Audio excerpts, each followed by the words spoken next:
Alguém ainda tá com o microfone aberto, tá? Tem que todo mundo fechar. Tá. Agora melhorou. Mas ainda tem gente com o microfone aberto.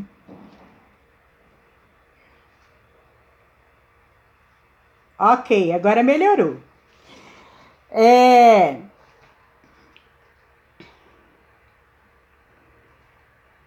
Eu agradeço a Deus, né, pela oportunidade de estar mais uma vez com vocês, né? Eu estou aqui em Brasília e tem gente de outros lugares aí também, né?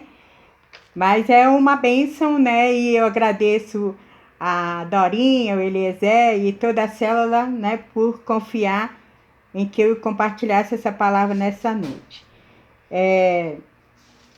A palavra ela está baseada no Salmo 127. Eu vou pedir que eu vou fechar meu microfone.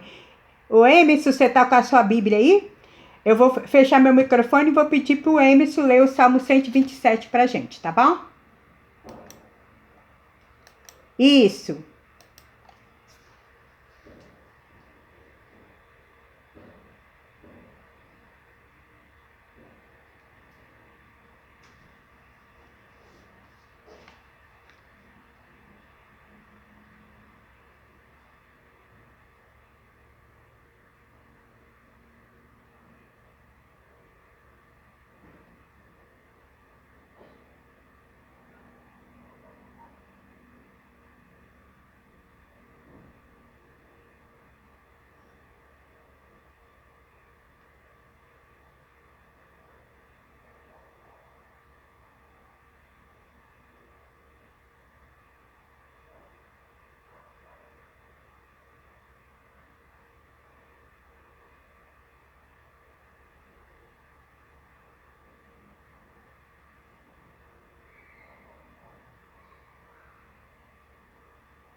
Amém. Então, o estudo de hoje, né, ela baseia-se no Salmo 127, que muita gente fala o Salmo da Família, né?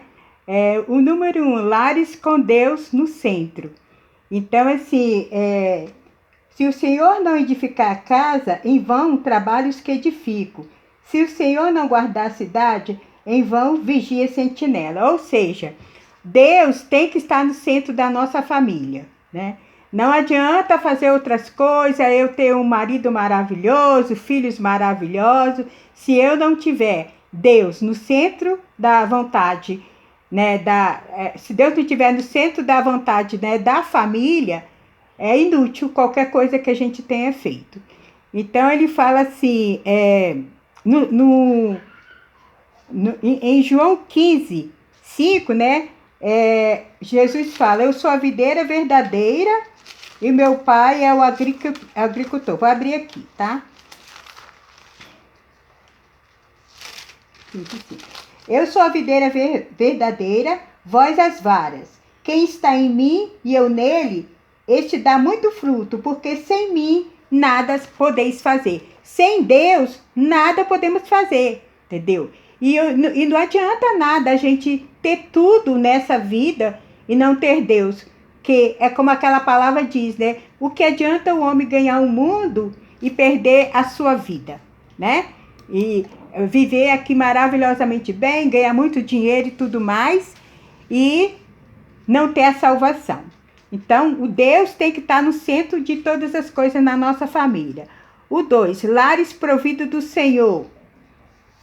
Aí ele diz, inútil vos serás levantar de madrugada, repousar à tarde, como é o pão de dores, pois assim dá ele aos seus amados o sono. Ou seja, se eu trabalhar, passar o dia inteiro ganhando dinheiro, buscando dar o melhor para minha família em termos materiais, mas se eu não tiver com o Senhor, isso daí não adianta nada. Eu vou muitas vezes estar preocupado com, se eu sou uma empresária, eu vou estar preocupado com a minha empresa, com o que está faltando lá, ou com algum problema que eu tenho que resolver, nem dormir direito eu vou.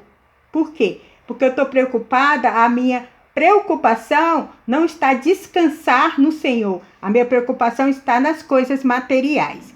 Então ele fala, inútil trabalhar, laborar, né, que é trabalhar também, se Deus não está presente? Se Deus não está presente naquilo que eu faço, é inútil, não tem valor nenhum. Inútil quer dizer não tem valor nenhum. Depois ele fala, ele dá, ou seja, Deus provê as necessidades, os frutos. Se eu tiver Deus no meu centro da minha vontade, no centro da minha vida, da minha família, eu posso trabalhar, né? Aquilo que eu necessito, Deus vai me dar. Não precisa ficar me matando de trabalhar lá, no meu trabalho ou em qualquer outra coisa, e esquecer da minha família. Muitas vezes o pai, a mãe passa o dia inteiro fora de casa, deixa os filhos por conta de babá, de um, de outro, ou deixa o filho o dia inteiro na escola, né? Em horário integral. Mas, na verdade, quem tem que educar o filho não é a escola, não é a babá, não é ninguém. Quem tem que educar são os pais. Os pais têm que ter tempo para cuidar dos filhos, né? Ele tem que arrumar, nem que seja uma hora, chegou do trabalho, tem um monte de coisa para fazer, mas pega uma horinha, uma meia horinha, meu filho, como foi seu dia? Como que tá a escola? Foi tudo bem lá? Você está precisando de alguma coisa? Tem que dar atenção, porque se você não der atenção enquanto ele está com você, depois as coisas vão ficando piores, né? Quando ele crescer e tal, aí as coisas vão ficando mais difíceis. E Deus, ele provê, por isso que a palavra de Deus diz, buscai primeiro o reino de Deus e a sua justiça, e as outras coisas serão acrescentadas. Se eu faço diferente disso, é porque eu não creio que isso daí é uma verdade, e isso é a palavra de Deus. Ou eu creio na palavra de Deus, ou não creio, né? E eu tenho que crer que eu fazendo o meu trabalho, né, fazendo o meu melhor, Deus vai colocar as outras coisas que eu preciso. É uma promessa, buscai primeiro o reino de Deus e a sua justiça, e as outras coisas vos serão acrescentadas. A palavra de Deus também diz, fui moço, hoje sou velho, mas nunca vi um justo desamparado, nem a sua descendência mendigar o pão. Então, se eu sou servo do Senhor, eu tenho que crer que não precisa eu trabalhar 24 horas por dia e nem todos os 7 dias da semana. Eu preciso ter um tempo com a minha família, de ler a palavra com eles, orar com eles, né? Ter a comunhão com eles para que eles também venham crescer no conhecimento da palavra do Senhor. Então, crê que o Senhor também provê as necessidades. Não tem necessidade de eu trabalhar 24 horas por dia e negligenciar minha família, porque senão eu vou pagar um preço bem alto.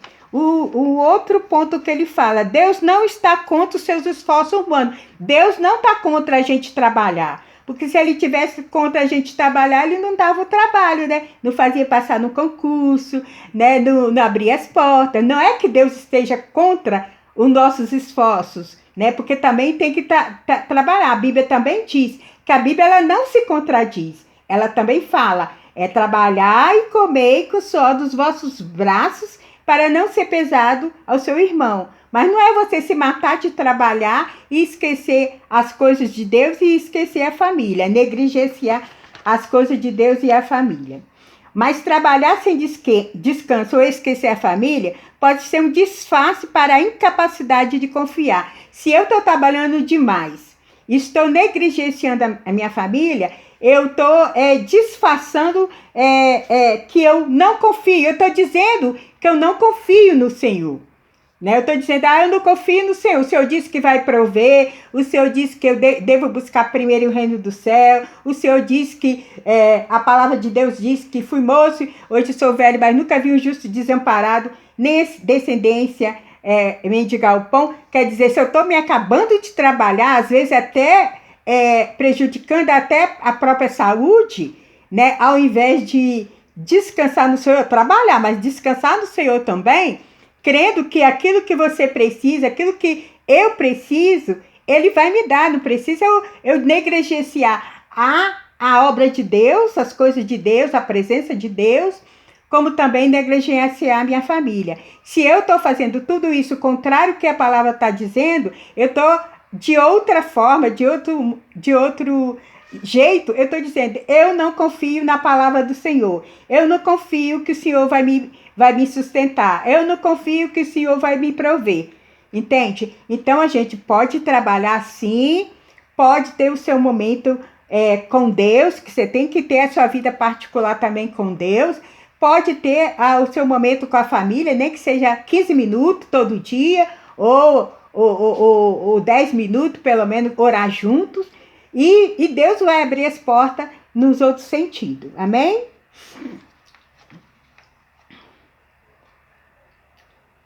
Todos necessitam de um descanso adequado e momentos para nos refrescar espiritualmente. Por outro lado, esse versículo não é desculpa para sermos frouxos, ou seja, sermos relaxados. Provérbios 18, 9 diz o seguinte.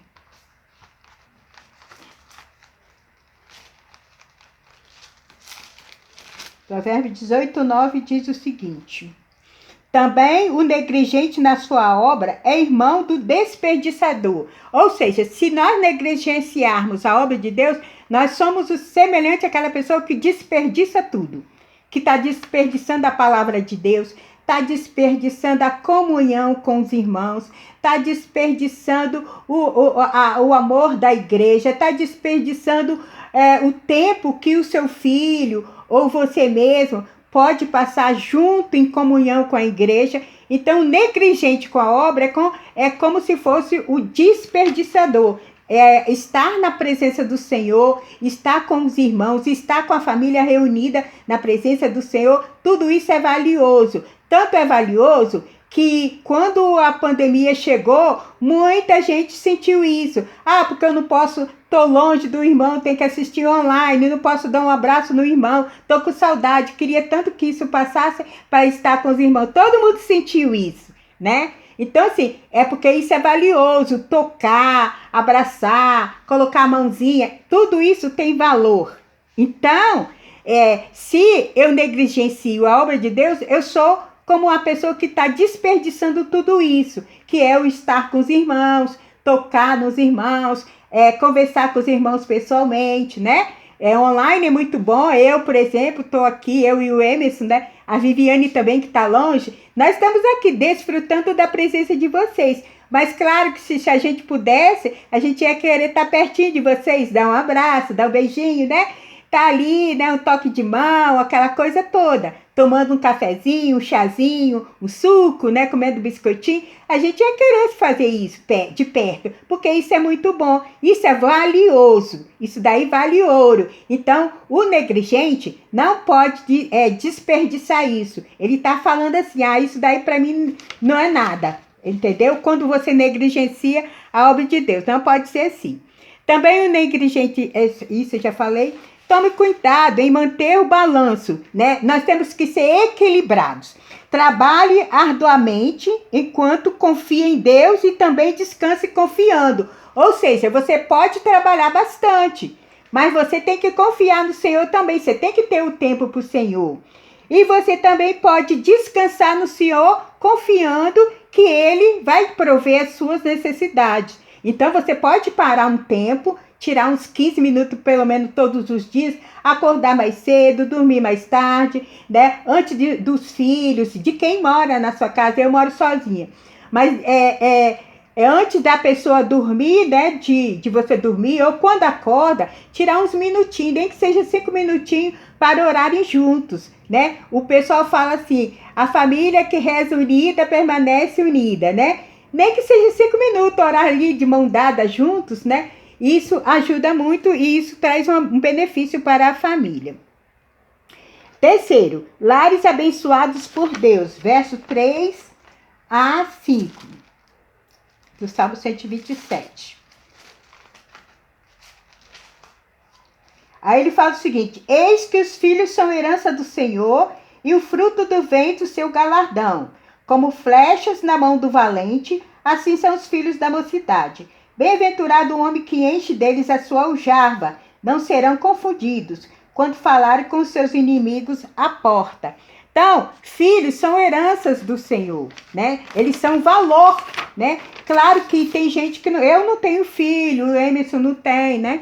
Porque ele é solteiro, eu também sou solteira, e tem pessoas que são casadas que não tiveram filhos biológicos, mas cuido do sobrinho. Eu, por exemplo, tenho sobrinho que eu converso, como a Penélope, que alguns irmãos conhecem, né? A Penélope, ela tem 17 anos. A gente conversa sempre. Conversamos, a gente conversa sobre ela está fazendo pré-vestibular, a gente conversa sobre isso, aí conversamos sobre as coisas de Deus, porque ela é evangélica, a gente conversa também sobre a Bíblia, ela às vezes tem alguma dúvida na Bíblia, aí ela entra em contato comigo, tio, o que é isso? Explica isso para mim. Então, assim, a gente tem um tempinho, né? Então, assim, eu não tenho filhos fisicamente, biologicamente falando, mas tenho filhos espirituais, como tem outros também por aqui, por outros lugares, que tem pessoas que sempre estão me consultando para conversar sobre isso. Então, filhos são herança do Senhor, né? É a sua continuidade, é como se fosse um discípulo seu, né? O meu avô, quando ele faleceu, eu tinha quase 9 anos, tinha 8 anos, ia fazer 9 anos. E aí ele pediu que entregasse a Bíblia dele para o meu irmão. O meu irmão tinha, eu acho que uns 10 anos, eu tinha 8, ia fazer 9, eu acho que ele já tinha 11. Eu ia fazer 9, e aí ele deixou a Bíblia para o meu irmão, mandou entregar para o meu irmão. Aí eu falei, mas gente, todo mundo deixa carro, caça, eu com quase 9 anos. Eu falei, tem gente que deixa casa, carro, né, dinheiro. Por que ele deixou esse livro preto para dar para o meu irmão? E era muito curiosa, tudo eu lia. Aí eu fui ler, comecei a ler a Bíblia com 8 anos de idade. Foi a herança que meu avô deixou. Hoje eu tenho sobrinhos, né? Meus pais morreram salvos, né? Tem auxiliadora, né, que viveu 16 anos com vocês, né? Foi salva. Bem depois também, eu comecei com 8 anos, mas eu aceitei Jesus com 12. E eu vejo sobrinhos netos, né?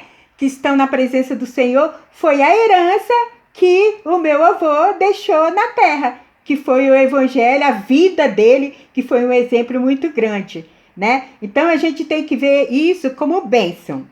Flechas para os pais, né? Alvos maiores que o pai, ou seja, eu fui pesquisar sobre esse versículo, ele fala que as flechas são as bênçãos, e que são alvos maiores que os pais têm. Por exemplo, meus pais, eles tinham o alvo de dar o ensino médio, na época era segundo grau, hoje é ensino médio. Os meus pais, sempre meu pai falou, o segundo grau eu dou para vocês. Até o segundo grau é a minha responsabilidade, né? Que é o ensino médio hoje. O resto, vocês se virem. Então, a função, o alvo dele era esse, de dar pelo menos até o ensino médio, que naquela época era muita coisa, né? Para os filhos, né? Eu fui a primeira que entrei na universidade. Então, ele falou, o resto é com vocês. Então, eu entrei na universidade, porque eu queria ser professora de adulto, eu não queria ser de criança, professor de criança. Então, aí eu entrei na universidade. Depois, outros foram entrando também, né? Mas o alvo dele, ele atingiu, que foi dar o ensino médio, né? Para toda a família. Só que muitos pais fazem um alvo. E os filhos, eles são como a flecha. Eles vão além daquele alvo, né? Que o pai fez. Aí o pai, às vezes, não estudou, como meus pais. Meu pai foi autodidata, aprendeu a ler e escrever sozinho. Minha mãe fez só até o segundo, na época era o segundo ano primário, né? Mas os filhos dela alcançaram voos maiores, como eu entrei na universidade, minha sobrinha mais velha chegou até o doutorado. Então, assim, a descendência deles atravessar os alvos que eles fizeram. Então, esse versículo, ele quer dizer isso, que os filhos, eles podem alcançar alvos maiores do que os pais. Os pais não estudaram, mas querem dar o melhor para os seus filhos. E os filhos alcançam coisas maiores, que é ser um médico, ser um empresário, ser um professor, né? Ser um pastor, né? E às vezes o pai é apenas um zelador, exemplo, né? Da igreja, ou um simples membro da igreja. Digamos que ele é um simples membro, né? Que o zelador já é uma pessoa super importante, é uma autoridade. Então, assim, ele é simples membro da igreja, mas o filho dele se converte, vai ser um diácono, vai ser um pastor, vai ser um bispo, quer dizer, alcançou alvos maiores do que ele pretendia. Então, é isso que o versículo fala. Aí ele fala, filhos precisam de tempos dos pais para orar, né? Os pais precisam de ter pelo menos uns 5 minutos por dia, ou 3, seja lá o que for, mas ele precisa orar com o filho dele, né? Orar com o filho dele, orar pelo filho dele, observar o filho, escutar o filho e conversar com o filho, ensinar, né? E se precisar disciplinar não é bater, é pegar a palavra e mostrar a ele o que é certo e o que é errado. Individualmente, os filhos são diferentes. É como a mão minha. Eu tenho 5 dedos, mas os meus dedos não são iguais. Então, o dedinho mindinho não é igual a anelar, o anelar não é igual ao médio, o médio não é igual ao indicador, o indicador não é igual ao polegar. Então, eu preciso ter contato com cada um dos meus filhos. Cada um deles. Eu preciso conversar com eles, ter contato com eles, ver o que eles estão passando, porque não são iguais. Eles vieram da mesma mãe, do mesmo pai, mas eles não agem iguais. Nem os gêmeos são iguais. Os gêmeos vêm da mesma placenta, só que elas são, às vezes os gêmeos, tanto eles como elas, né, são diferentes. Você precisa tratar com cada um individualmente. E outra coisa, não adianta, como eu falei, não adianta eu dar o melhor ensino secular, preparar meu filho para uma melhor faculdade, melhor profissão, se eu não prepará-lo para viver a vida eterna, né? Que nós estamos vivendo aqui de passagem, nós estamos sendo preparados para viver eternamente com o Senhor. Então, eu preciso preparar o meu filho, né? Espiritual ou físico, né? Para viver com Cristo. Ele tem que começar aqui, né? Outra coisa também, os pais, eles não têm que ser só ensinadores, mas eles têm que ser exemplo.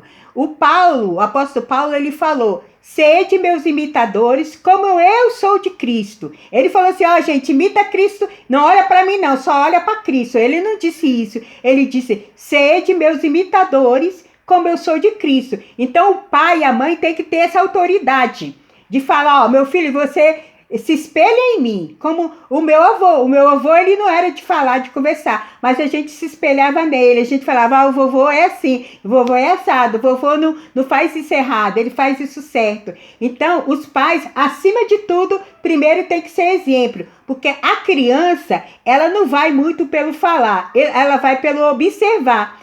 Ela observa o que você faz. Não adianta você falar uma coisa e fazer outra que ela vai apontar o dedinho e vai falar, mas pai, você não faz assim. Você fala, mas você não faz. Então, assim, o pai e a mãe, ou a autoridade, até mesmo o professor, que todas as autoridades, né? Primeiro tem que ser exemplo, né? Muitas vezes você nem precisa falar muito. Você é exemplo com a sua vida. A sua vida, ela fala muito mais do que as suas palavras. Então, os pais também precisam isso. Mas precisa também gastar tempo orando com o filho, pelo filho, observar para ver se tem alguma coisa errada, está muito quieto ou está muito ouriçado, né? Escutar, né, o que ele tem para falar sobre o dia dele, conversar com ele, ensinar aquilo que ele não sabe e disciplinar. Disciplinar não é bater. Disciplinar é você ver uma atitude do filho e mostrar na palavra o que é certo e o que é errado individualmente. Né? Os pais têm que ser exemplo na oração, na leitura da palavra, na comunhão, porém, o maior de tudo isso é o exemplo. Por exemplo, se você chega em casa falando mal do culto, o seu filho também vai falar mal do culto. Ah, pai, eu não vou, porque aquele dia que nós fomos, você falou mal do culto. Eu não vou lá mais não. Entende? Não pode uma coisa dessa. Ele vai olhar o seu exemplo. Os filhos são herança do Senhor, como já lemos lá. Tem sido traduzido como: os filhos são uma dádiva, um presente. As crianças são uma bênção de Deus. Né? As crianças são uma bênção de Deus, porque ela é sua continuidade. A educação dos filhos é responsabilidade dos pais. Não adianta jogar para a escola, né, que ele está lá diariamente, igreja, sociedade. Porque o mundo jaz no maligno. Tem um ditado que diz, quem não aprende em casa, aprende na rua.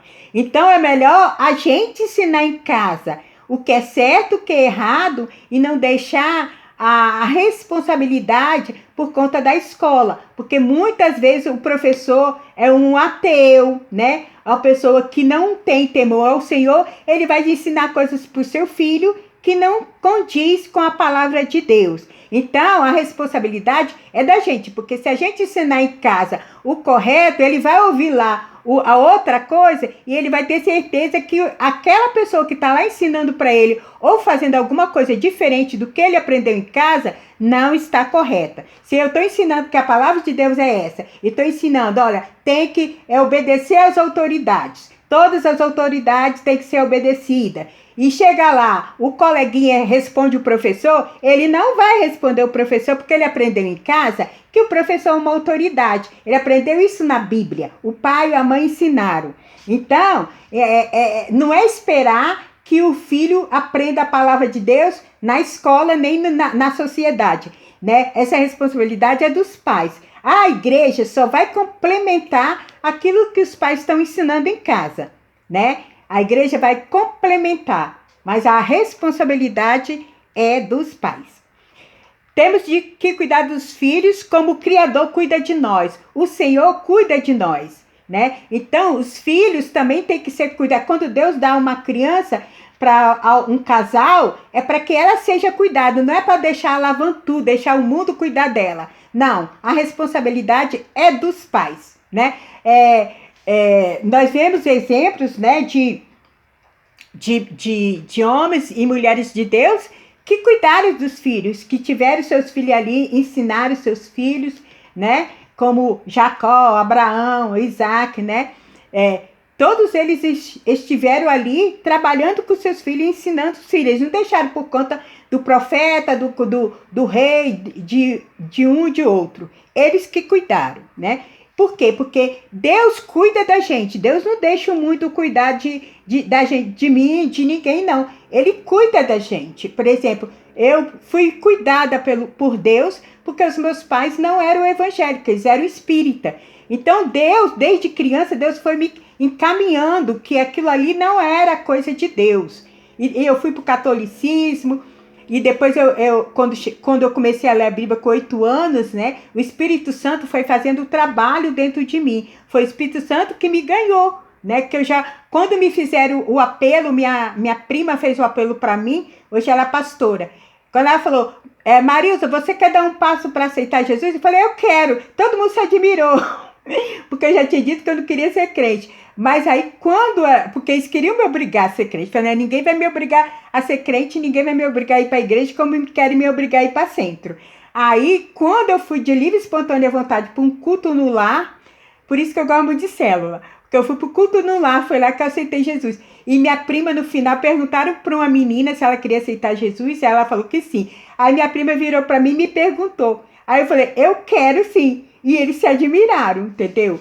Por quê? Porque eu tinha dito que não queria, mas aí, como era de livre e espontânea vontade, aí eu aceitei o Senhor. Então, o Senhor estava cuidando de mim, porque a minha família já tinha falado que quando eu completasse 14 anos, iam levar eu para o centro para desenvolver, para pegar caboclo, né? Virar médium. Eu falei, não, ando você não você que é capacho do diabo de jeito nenhum. Ou seja, o Senhor estava cuidando de mim desde criança, para que eu não entrasse naquela história ali de centro espírita, de ser um médium, né? Receber espíritos imundos. O Senhor cuidou de mim. E Ele cuida da gente, né? E assim como Ele cuidou de mim, né?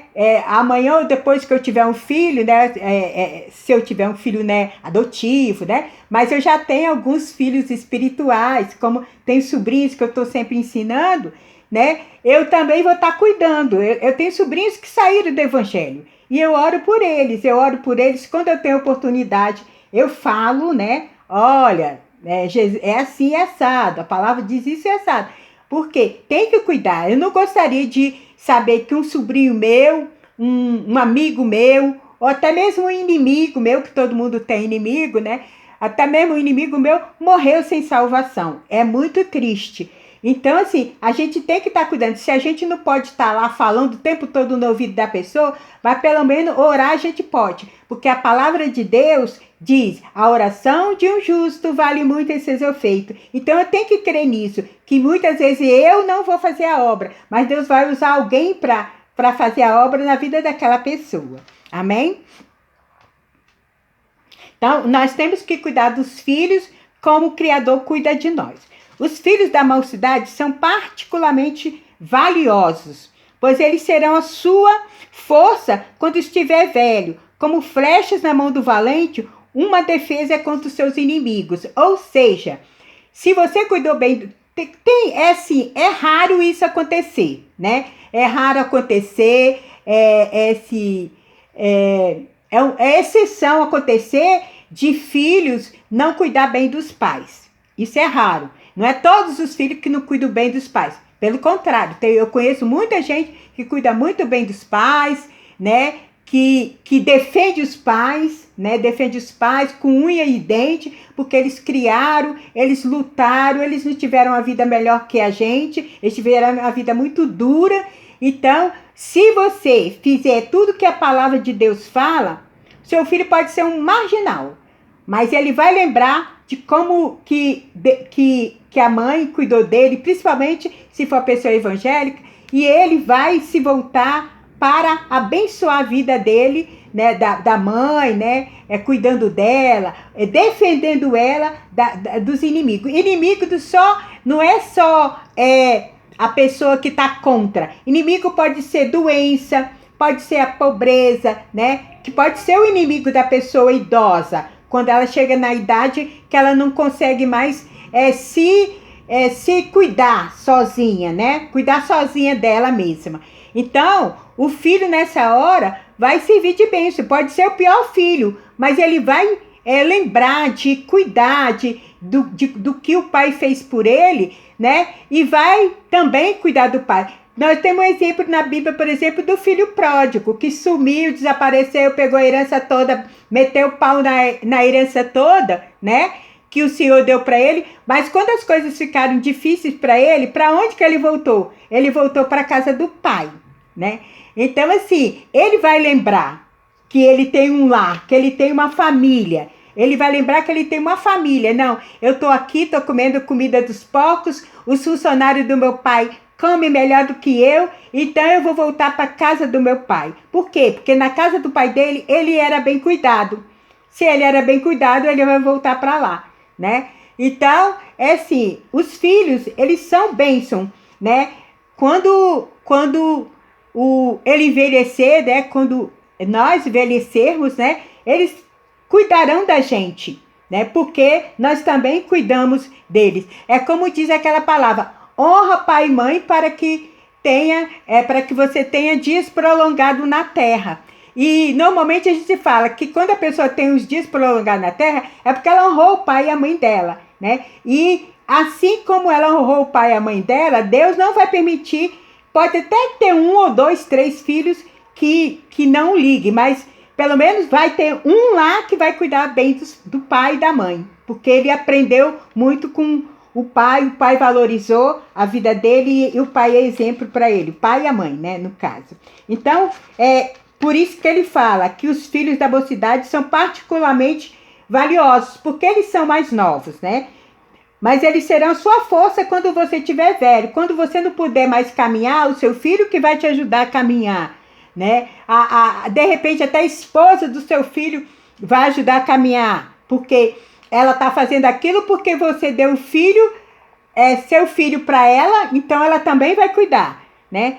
Então, mas ela está fazendo isso por causa do esposo dela, né? Ah, não, é a mãe do meu esposo, ou então é a mãe da minha esposa, então eu vou cuidar, porque se eu sou feliz hoje com o meu esposo, é porque a mãe dele que criou ele para mim. E a mesma coisa, o esposo vai dizer, não, se eu hoje tenho uma esposa, filhos e abençoados, foi porque a mãe dela e o pai, né? A mãe dela e o pai dela criaram ela para mim, para ser bênção para mim. Então, eu vou cuidar dos meus sogros como se fossem meus pais. Então, tudo isso é uma cadeia de bênção que existe na família. Depois temos o compartilhamento.